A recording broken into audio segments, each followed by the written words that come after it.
High, আমার নাম শানিস এবং আমি বিজনেস নিয়ে পড়া একজন ছাত্র। আসলে আমি এলজিবিটি সম্পর্কে জানতে আগ্রহী, যেটা লেসবিয়ান, গে, বাইসেক্সুয়াল এবং ট্রান্সসেক্সুয়ালদের কমিউনিটিকে বোঝায়। তো এই ইস্যুতে ইসলামের দৃষ্টিভঙ্গি কী?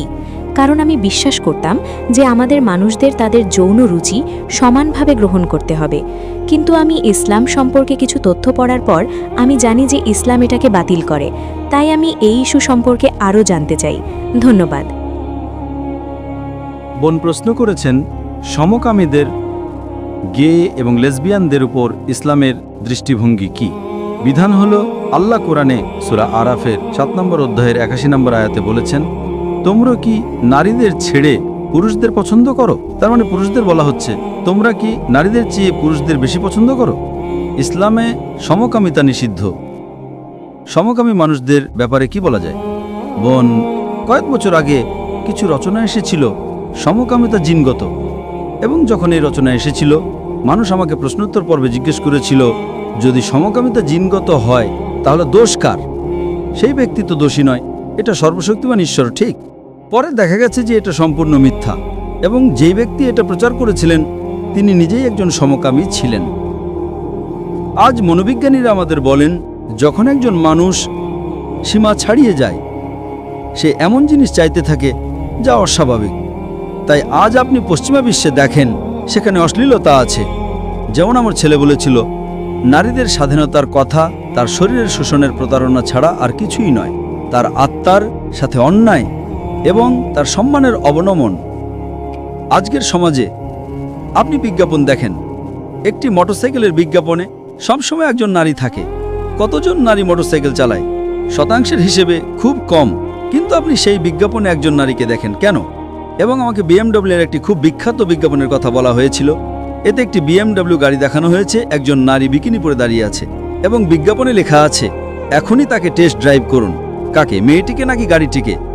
তাই তারা তাদের মেয়েদের বিক্রি করছে, তারা তাদের মায়েদের বিক্রি করছে, এবং তারা বলছে যে নারীরা স্বাধীন।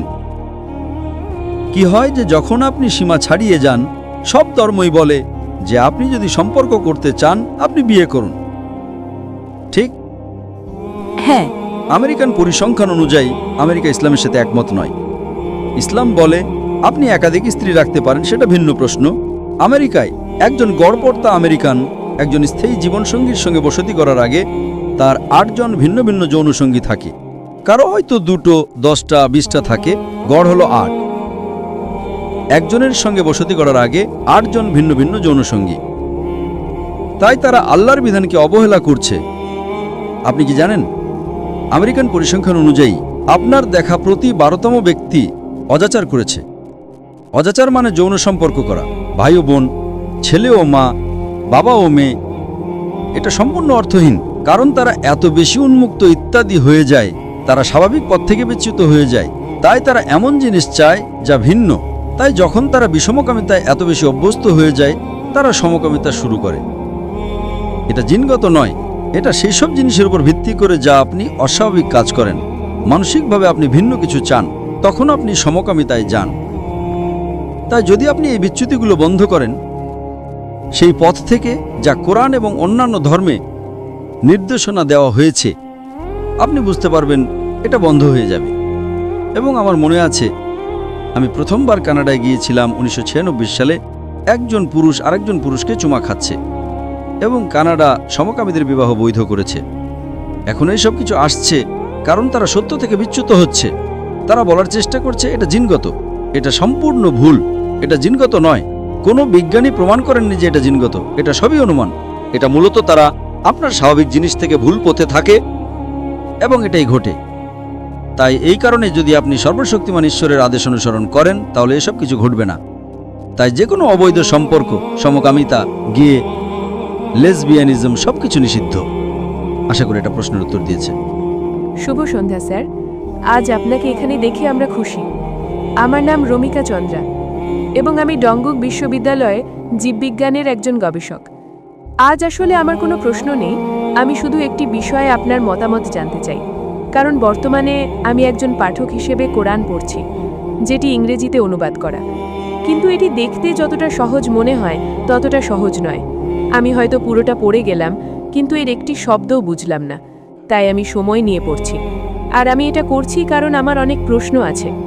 আজ আপনার কাছে আমার প্রশ্ন হলো, আপনি কি কোরআনের আয়াতগুলোকে জীবনযাপনের একটি উপায় হিসেবে অনুশীলন করার পরামর্শ দেবেন, যাতে আমরা এখানে কেন এসেছি তার কারণ পূরণ করতে পারি এবং এই জীবনের পরে আমাদের যেখানে যেতে হবে তার জন্য প্রস্তুতি নিতে পারি?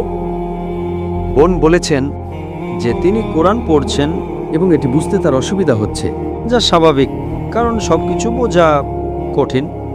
তাই তিনি প্রশ্ন করেছেন যে কোরআনের আয়াতগুলোর সবকিছুই কি আমাদের মেনে চলতে হবে, কারণ আমরা এখানে আছি, এবং এটা কি বাধ্যতামূলক যে যদি আমরা তা অনুসরণ করি তাহলেই আমরা পরকালে জান্নাতে যেতে পারবো? এটাই তো আপনি বলতে চেয়েছেন। হ্যাঁ বোন, এই কুরআন হলো সর্বশক্তিমান আল্লাহ তাআলার পক্ষ থেকে তার শেষ ও চূড়ান্ত রাসূল নবী মুহাম্মদ সাল্লাল্লাহু আলাইহি সাল্লামের উপর নাজিল হওয়া শেষ ও চূড়ান্ত ওহী। এই কুরআন হলো বিশ্বের সবচেয়ে ইতিবাচক বই। এটি মানবজাতির জন্য একটা ঘোষণা, দয়া এবং জ্ঞানের একটা ঝর্ণা। এটি পথভ্রষ্টদের জন্য একটা পথ প্রদর্শক, গাফেলদের জন্য একটা সতর্কবাণী। এটি সন্দেহকারীদের জন্য একটা আশ্বাস, দুঃখীদের জন্য একটা সান্ত্বনা এবং হতাশদের জন্য একটা আশা। এই কোরআন হলো একজন মানুষ কিভাবে তার জীবনযাপন করবে তার নিয়মাবলী, একটি সমষ্টি। এই কোরআনে মানবজাতির সমস্যার সমাধান রয়েছে। এই কোরআন সূরা মুল্ক অধ্যায় নম্বর 6 আয়াত নম্বর 2 বলে, আল্লাযী খালাকাল মাউতা ওয়াল হায়াতা, তিনি আল্লাহ যিনি মৃত্যু এবং জীবন সৃষ্টি করেছেন যাতে তিনি তোমাদেরকে পরীক্ষা করতে পারেন যে তোমাদের মধ্যে কে আমলে উত্তম। তাই বোন, এই জীবন একটি পরীক্ষা। ওকে, যদি আমরা কোরআনে দেওয়া নিয়মকানুন মেনে চলি তাহলে আমরা পরীক্ষায় পাস হব, আর যদি না মানি তাহলে আমরা ব্যর্থ হব। এবং আমাদের সৃষ্টির কারণ সম্পর্কে আল্লাহ সূরা জারিয়াত অধ্যায় নম্বর 56 আয়াত নম্বর 56-তে বলেছেন, ওয়া মা খালাকতুল জিন্না ওয়াল ইনসা ইল্লা লিয়াবুদুন, আমি জিন এবং মানুষকে আমার ইবাদত করা ছাড়া অন্য কোনো উদ্দেশ্যে সৃষ্টি করিনি। আমাদের এখানে সৃষ্টির কারণ হলো সর্বশক্তিমান আল্লাহর ইবাদত করা এবং তার আদেশ মেনে চলা। তাই যখন আপনি পড়ছেন তখন কিছু অংশ কঠিন মনে হবে, ওকে, কিছু সহজ মনে হবে, কিছুর সরল অর্থ থাকবে, কিছুর আবার অনেকগুলো অর্থ থাকবে। হ্যাঁ, কোরআন সূরা নাহাল অধ্যায় নম্বর 16 আয়াত নম্বর 43 এবং সূরা আম্বিয়া অধ্যায় নম্বর 21 আয়াত নম্বর 7 বলে, ফাসআলু আহলিজ যিকরি ইন কুনতুম লা তা'লামুন, যা তোমরা না জানো তা জ্ঞানীদেরকে জিজ্ঞাসা করো। উদাহরণস্বরূপ, যদি কোরআনে এমন কিছু থাকে যা আপনি বুঝতে পারছেন না, তাহলে আপনি এমন কাউকে জিজ্ঞাসা করবেন যিনি সেই বিষয়ে বিশেষজ্ঞ। যদি কোরআন বিজ্ঞান সম্পর্কে কিছু বলে তাহলে আপনি বিজ্ঞানীকে জিজ্ঞাসা করবেন। ওকে, যদি কোরআন গণিত সম্পর্কে কিছু বলে তাহলে আপনি গণিতবিদকে জিজ্ঞাসা করবেন। যদি কোরআন আরবি ভাষা সম্পর্কে কিছু বলে তাহলে আপনি সেই ভাষায় বিশেষজ্ঞ কাউকে জিজ্ঞাসা করবেন। সুতরাং আপনি যা বুঝতে পারছেন না তার উপর নির্ভর করে, অথবা এমন কিছু লোক আছেন যারা সাধারণত কোরআনের তাফসির বা ব্যাখ্যায় বিশেষজ্ঞ। হ্যাঁ, তাই বোন, যা আপনি বুঝতে পারছেন না তা জিজ্ঞাসা করা উচিত যাতে আপনি আরও ভালোভাবে বুঝতে পারেন। এবং আমরা মানুষ হিসেবে এটি আমাদের স্রষ্টা সর্বশক্তিমান আল্লাহর বাণী, এবং এই জীবন বোন পরকালের জন্য একটি পরীক্ষা। আপনাকে অনেক ধন্যবাদ স্যার।